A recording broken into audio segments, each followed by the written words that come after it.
예, 3월 30일 GTX 개통을 빠르게 기대하며 오늘은 SRC 타고 출근했습니다. 동탄 주민이 된 이준석입니다.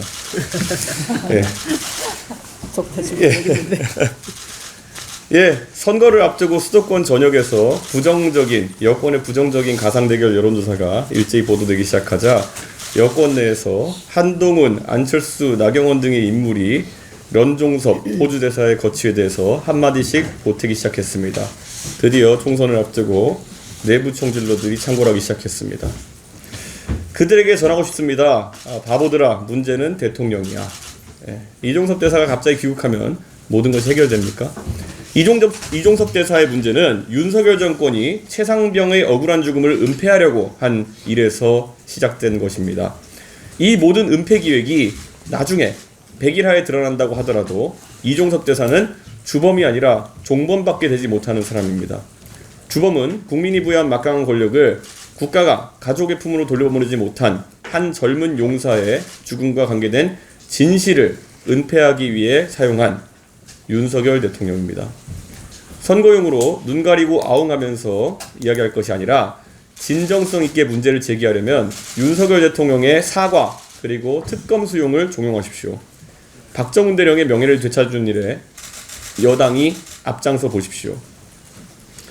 한 달 전쯤 당연히 받아야 되는 김건희 여사의 특검 수용을 놓고 한동훈 위원장을 위시한 여권 정치인들이 아무리 대통령과 약속들을 펼쳤지만 그 효과가 채 한 달 남짓 못 간 것처럼 이번에도 윤석열 대통령의 잘못을 결기 있게 바로잡기보다는 등을 긁어주는 약속대연에 그친다면 여권은 입법부로서의 기능과 책임을 상실했다는 평가를 받을 것입니다. 그리고 선거에서 심판받을 것입니다.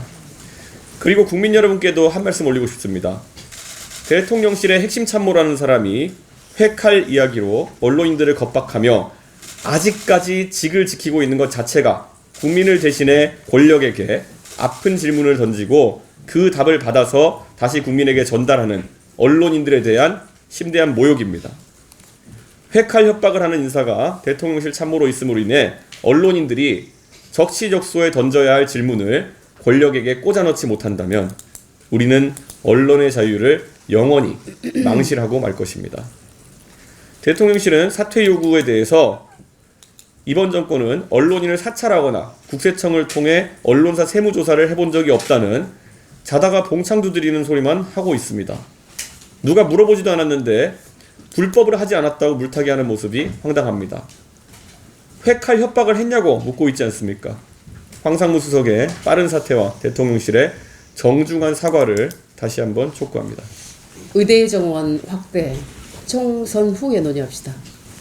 의대 정원 확대 문제가 블랙홀에 빠져들고 있습니다. 국민 불안의 블랙홀이자 인재 유출의 블랙홀입니다.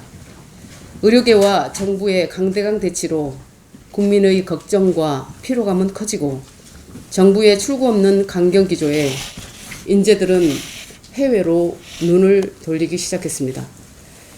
의사는 더 많아야 합니다. 국민도 원합니다. 그러나 이 문제는 총선을 앞두고 급하게 꺼낼 문제가 아니었습니다.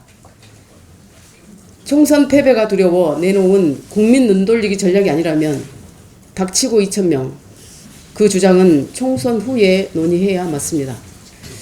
윤석열 대통령 인수위 110대 과제에도 없던 이슈인 만큼 정부도 더 궁리하고 준비해서 추진해야 부작용이 없습니다.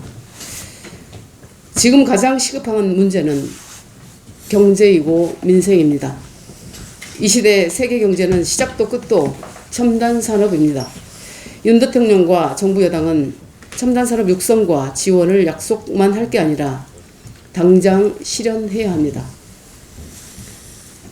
민주당도 대기업 특혜라는 이념적 접근을 폐기하고 죽기 살기로 정책과 법안을 생산해야 합니다. 첨단 산업은 먹고 사는 문제가 아니라 죽고 사는 문제이기 때문입니다. 평소에는 정말 아무런 관심도 없다가 선거 때만 되면 갑자기 모두가 반도체 박사가 되고 모두가 과학기술 예찬론자가 되는 이 정치판과 정치를 보면서 묵묵히 첨단 산업에 종사해온 수많은 연구원들이 절망하고 있음을 직시하기 바랍니다. 이상입니다. 예, 어제 민주당의 위성정당인 더불어민주연합이 비례대표 순번을 발표했습니다.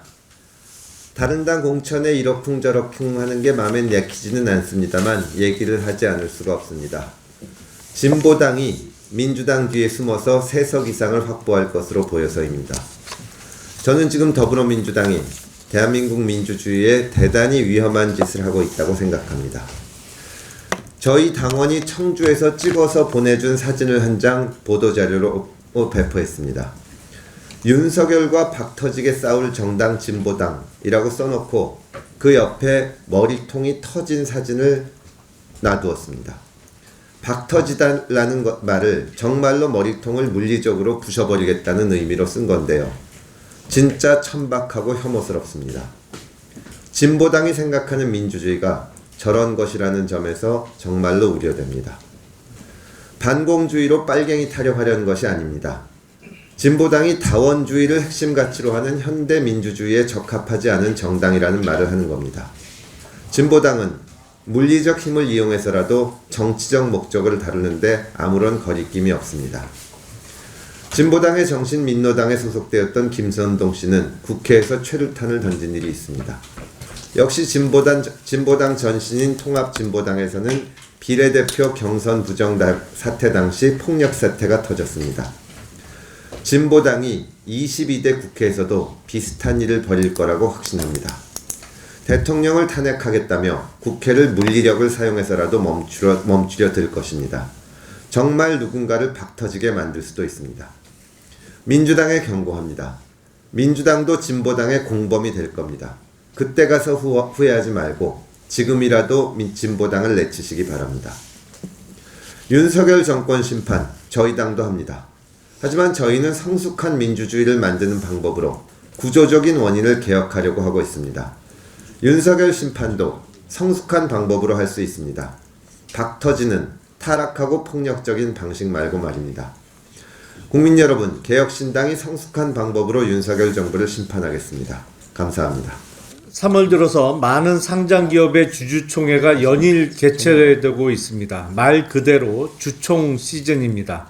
그런데 주총의 결과를 들여다보면 최근 정부와 금융당국이 그렇게도 요란하게 떠들었던 밸류업 프로그램이 말장난에 불과했음이 여기저기서 드러나고 있습니다. 배당 확대와 자사주 소각을 통한 주가를 부양하고 기업의 가치를 올려달라는 소액 주주들의 요구가 모두 부결되고 있는 실정입니다. 국내 최대 기업의 실질적인 지주회사격인 한 상장기업의 경우 배당 확대안이 부결된 직후 하루 만에 주가가 10% 가까이 추락하기도 했습니다.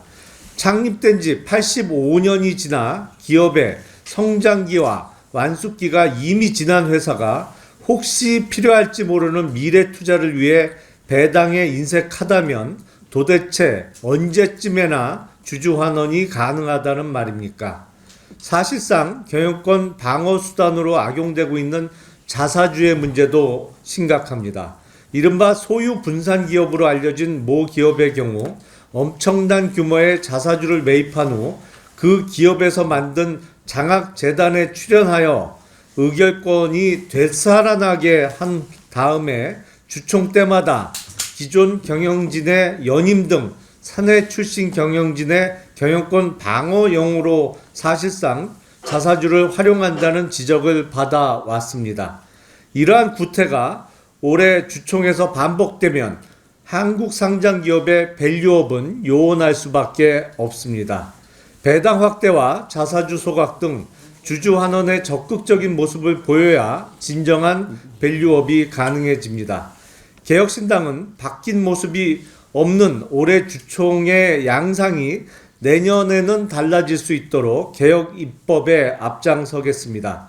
자사주의 소각 의무화 등 한국 상장기업의 가치를 근본적으로 올릴 수 있도록 하여 1,400만 동학개미들이 꾸준히 한국 주식에 투자한다면 누구나 풍족한 노후를 보낼 수 있도록 만들겠습니다.